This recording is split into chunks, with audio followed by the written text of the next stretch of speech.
읽어주는 교과 5째 날 8월 5일 목요일 일상에서 경험하는 대쟁투. 이야기를 통해 우리가 이미 알고 있듯이 요셉은 그가 내린 원칙에 따른 결정으로 인해 고통을 당하게 되었다. 요셉은 결국 감옥에 들어갔다. 하지만 그러한 비참한 상황에도 불구하고 성경은 여호와께서 요셉과 함께 하셨다고 기록하고 있다. 이 땅에서의 삶은 공정하지 않다. 선한 일을 했다고 해서 항상 보상을 받는 것도 아니고 악한 일을 했다고 해서 즉시 벌을 받는 것도 아니다. 그럼에도 불구하고 좋은 소식이 있다. 요셉은 비록 감옥에 들어가게 되었지만 하나님께서 함께 하심으로 그곳에서 쉼을 찾을 수 있었다. 감옥에 들어가게 되었을 때 자신에게 일어난 불공정한 상황을 곱씹으며 하나님을 원망하고 그분을 떠나기로 선택할 수도 있었다. 하지만 요셉은 그렇게 하지 않았다.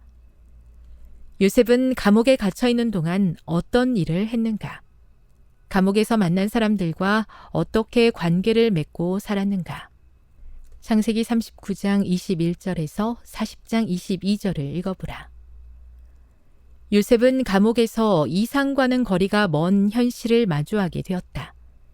감옥에서 만난 인연들은 그가 바라던 이상적인 인간관계와는 거리가 멀었지만 그 사람들과 관계를 맺었고 그들을 도왔다. 그리고 그 자신도 누군가의 도움이 필요했을 때 도움을 청하기를 주저하지 않았다. 그는 왕의 술을 맡은 관원장의 꿈을 해석해 준 후 자신을 도와달라고 요청했다. 에베소서 6장 1에서 13절에서 바울이 제시하는 관계에 관한 거시적인 관점은 무엇인가? 우리가 이 땅에서 맺고 살아가는 관계들은 오랜 세월 동안 하나님과 사탄 사이에서 이어져 온 대쟁투의 모습을 반영한다. 이것은 이 세상의 그 어떤 관계도 완벽할 수 없음을 의미한다. 이러한 사실을 잘 알고 있는 사탄은 우리가 관계 맺고 살아가는 사람들, 그 중에서도 특별히 가까운 사람들과의 관계를 이용하여 우리를 향한 하나님의 계획을 일그러뜨리고 망가뜨리기 위하여 최선을 다한다. 그러나 우리가 감사할 수 있는 것은 우리가 이 싸움에서 홀로 남겨지지 않았다는 사실을 알기 때문이다. 하나님의 말씀은 우리가 함께 살아가는 관계들에 대한 원칙을 제시한다. 우리에게 지혜를 주시겠다는 하나님의 약속은 우리를 둘러싼 관계에도 적용된다. 하나님께서 요셉과 함께 하셨던 것처럼 우리가 복잡한 관계들로 인해 힘들어할 때 우리와도 함께 하시겠다고 약속하신다. 교훈입니다. 사탄은 우리가 이 땅에서 맺고 살아가는 관계를 이용하여 우리를 넘어뜨리려고 하지만 하나님께서 우리와 함께 하심으로 매일의 대쟁투에서 승리할 수 있다. 묵상.